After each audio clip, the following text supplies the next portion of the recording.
Oppgaven sto klart for meg med en gang jeg leste novellen din, Berenice. Den var skrevet til meg, ikke sant, mester? Du ga meg et tegn. Jeg skal vise dem hvordan den nye verdenen deres kommer til å ende opp. Jeg skal vise dere frykten. Jeg har gitt henne søvnen. Jeg har stjålet tennene hennes. Jeg var hennes forløser og fornyer, sør.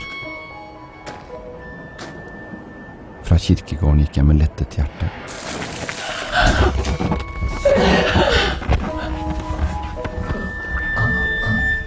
Det ville forvirre dem først, senere ville de skjønne. Snart ville de finne henne, og frykten ville bre om seg i verden. Så kommer forandringens time. Sør, fylles du ikke av lykke når du leser dette?